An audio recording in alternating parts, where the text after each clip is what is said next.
Ivo Andrić, Most na Žepi.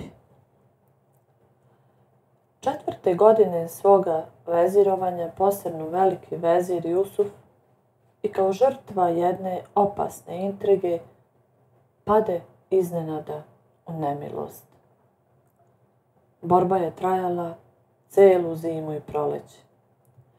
Bilo je neko zlo i hladno proleće koje nije nikako dalo letu da grani.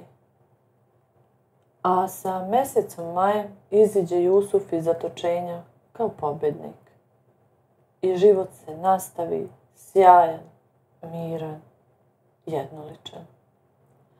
Ali od onih zimskih meseci, kad između života i smrti i između slave i propasti nije bilo razmaka, nikoliko je oštrica noža, ostade u pobedniku veziru nešto stišano i zamišljeno.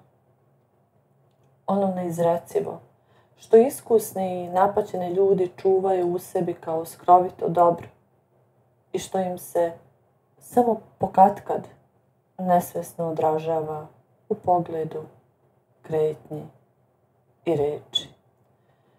Živeći zatočen u osami i nemilosti, vezir se je setio življe svoga porekla i svoje zemlje, jer razočarenje i bol odvode misli u prošlost.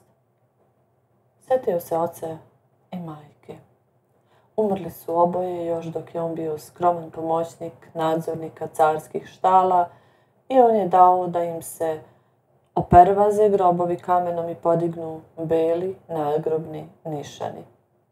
Setio se Bosne i sela Žepe iz kog su ga odveli kad mu je bilo 9 godina. Bilo je prijatno tako u nesreći misliti na neku daleku zemlju i raštrkano selo Žepu, gde u svakoj kući ima priča o njegovoj slavi i uspehu u Carigradu, a gde niko ne poznaje i ne sluti naličje slave ni cenu po koju se uspeh stiče. Još toga istog leta on imao prilike da govori s ljudima koji su dolazili iz Bosne. Raspitivao se i kazivali su mu. Posle buna i ratova bejahu naišli nered, oskuda, glad i svakojake bolesti. On odredi znatnu pomoć svima svojima, koliko god ih još ima u žepi, i u isto vrijeme naredi da se vidi što im je najpotrebnije od građevina.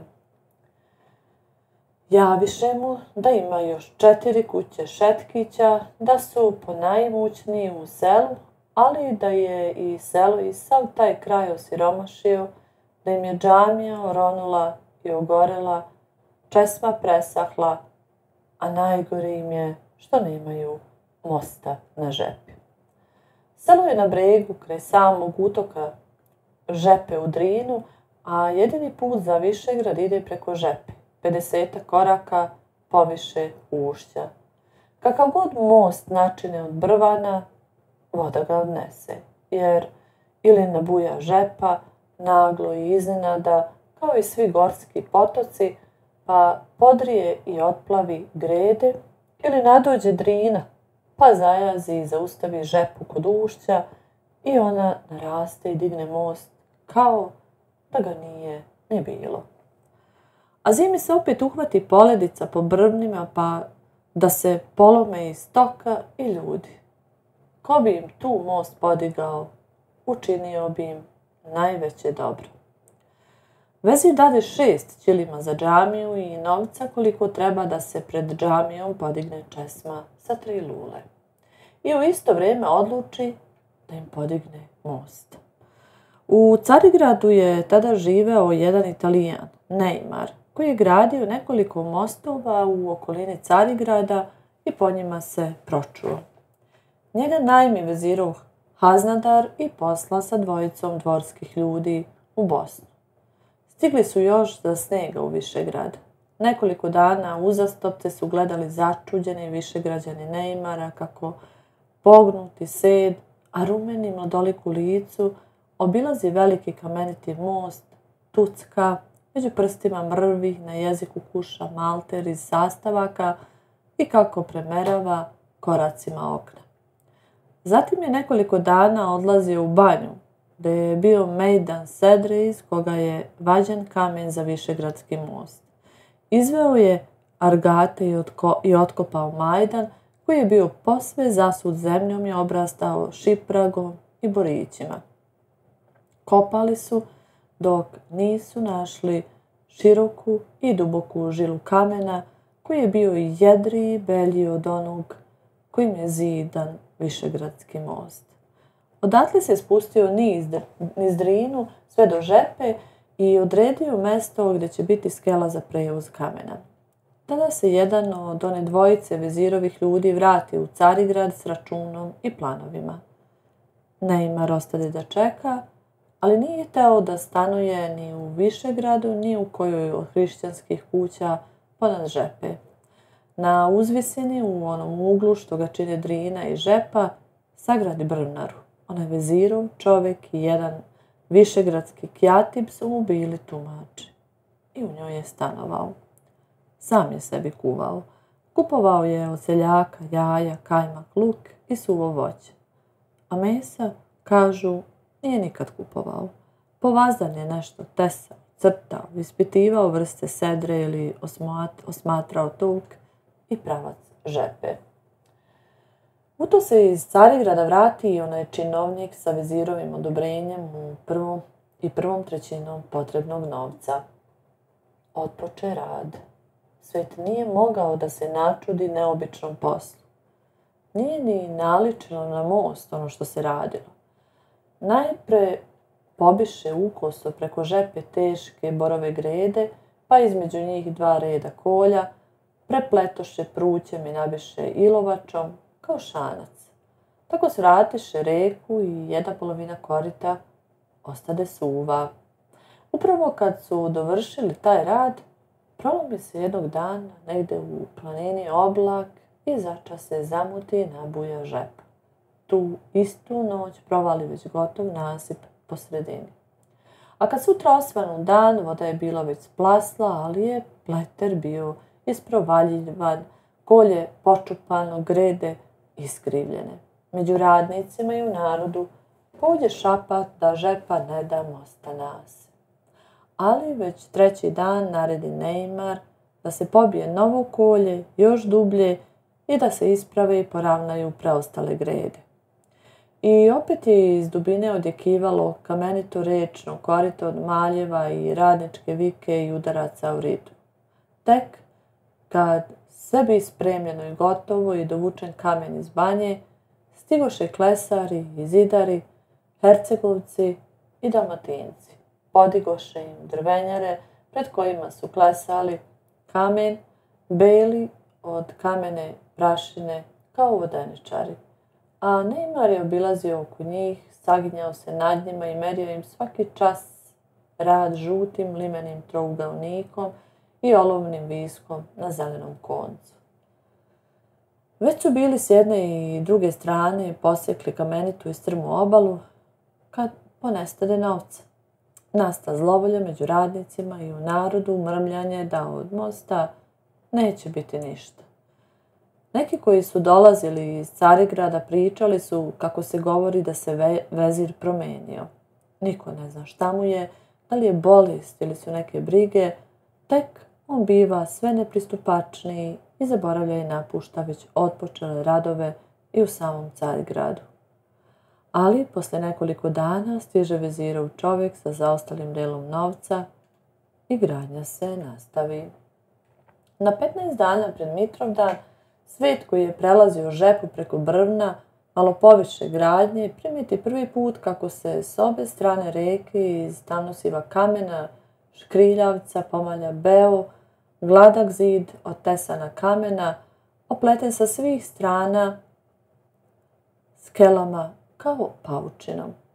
Od tada je rastao svakog dana, ali u to padoše prvi mrazevi i rad se obustavi. Zidari odoše kućama na zimovanje, a Neimar je zimovao u svojoj brvnari iz koje nije gotovo nikud izlazio povazdan pognut nad svojim planovima i računima. Samo je radnju pregledao često. Kad pred proleće stade led pucati, on je svaki čas zabrinut obilazio skele i nasipe, pa kad i noću, sa lučem u ruci. Još pred Đurđevdana vratiše se zidari i rad otpoče ponovo. A tačno u pol leta bi posao dovršen. Veselo boriše radnici skele i iz toga spleta od greda i dasaka pojavi se most, vitak i beo, sveden na jedan luk od stene do stene. Na svašta se moglo pomisliti pre negoli na tako čudesnu građevinu, rastrganu i pustu kraju.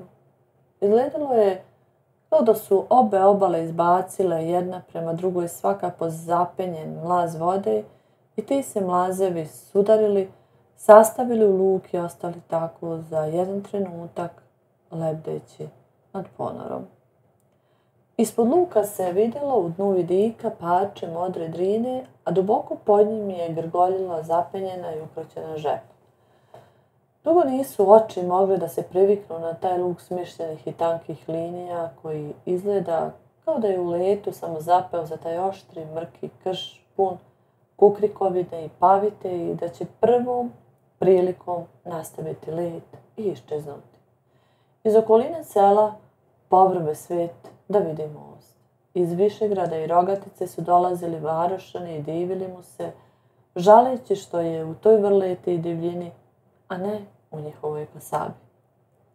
Valja rodit vezira, odgovarali su im žepljani i udarali dlanom po kamenitoj ogradi koja je bila prava i oštrih bridova, kao da je od sira rezana, a ne u kamen sečena.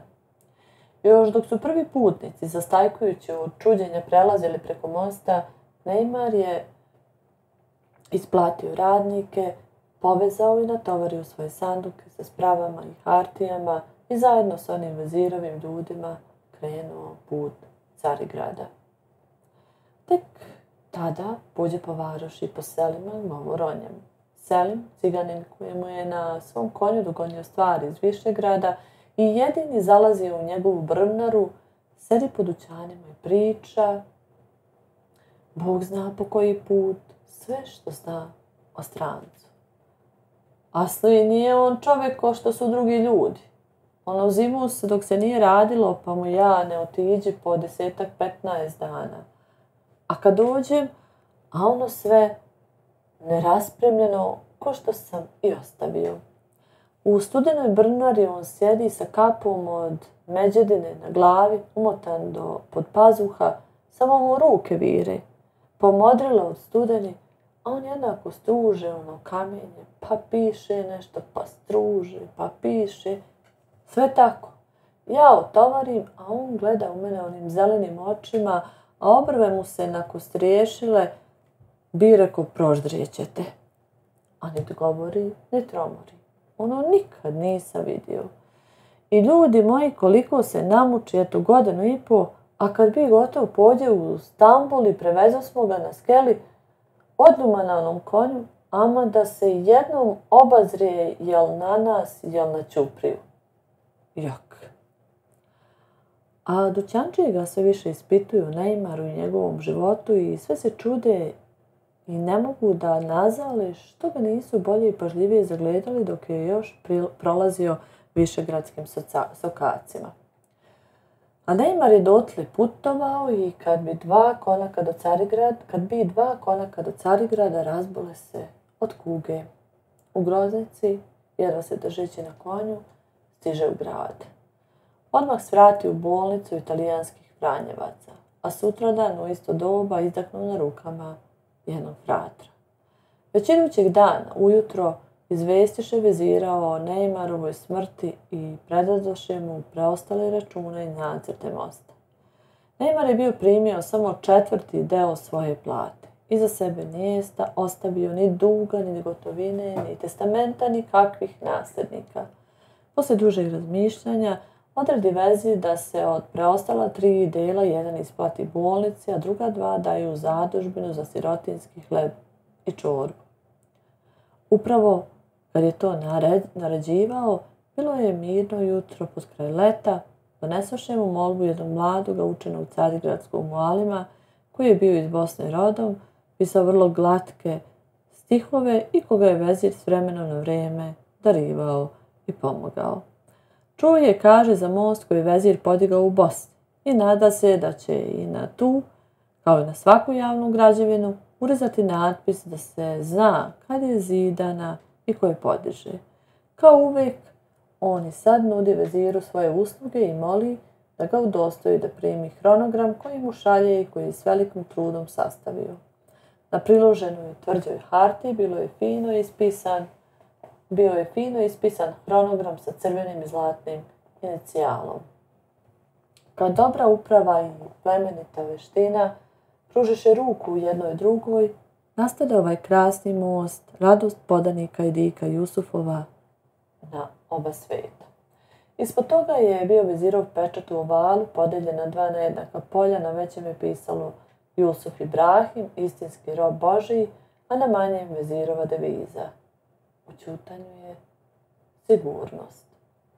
Vezir je sedao dugo na tom molbom raširenih ruku, pritiskujući jednim dlanom natpis u stihovima, a drugim Neymarove račune i nacrt mosta.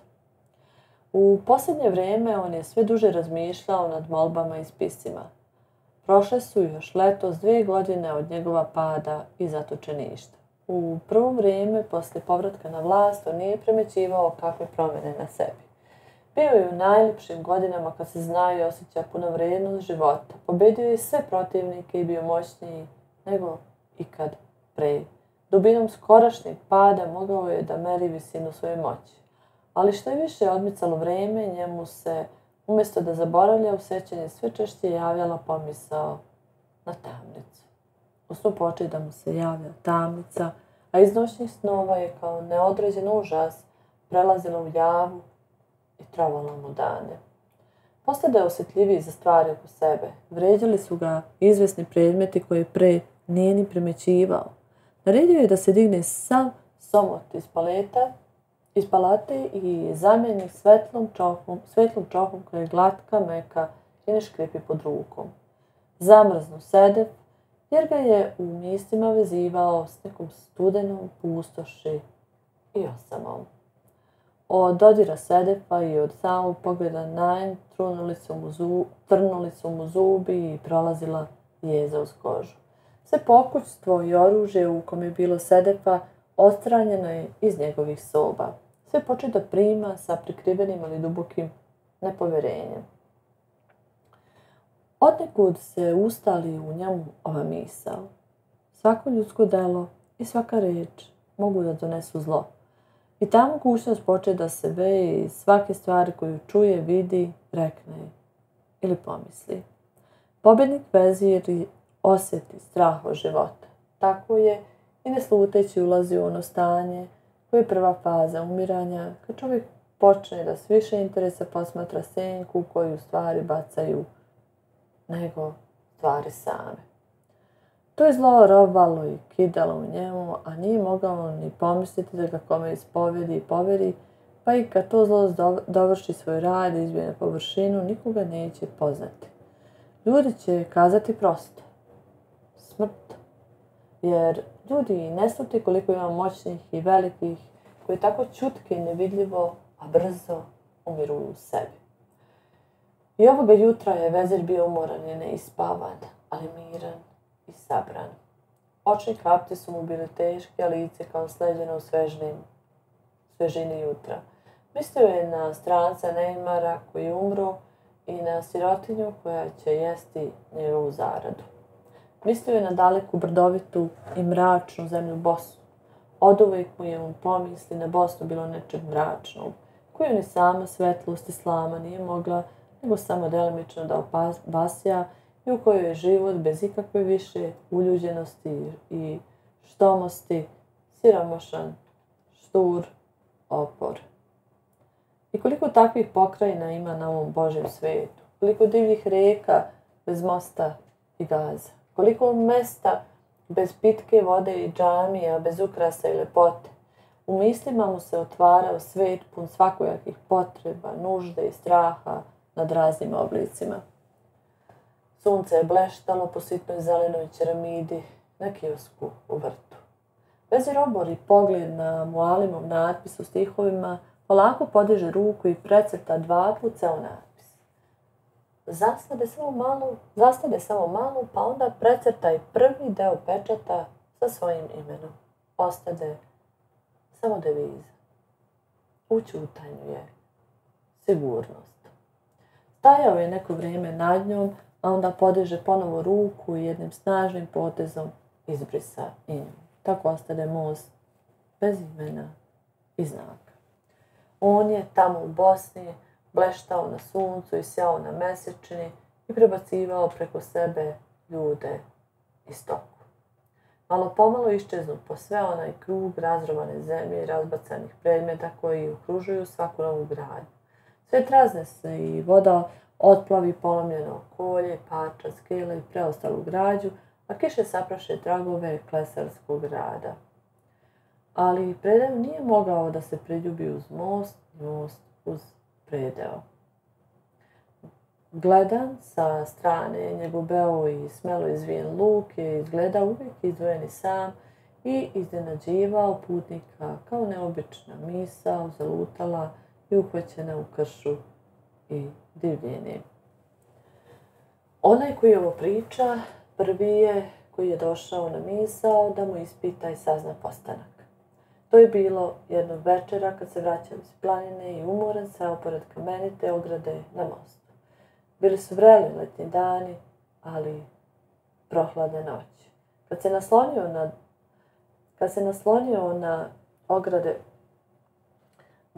naslonio leđima na kamen, osjeti da je još topal od dnevne žege.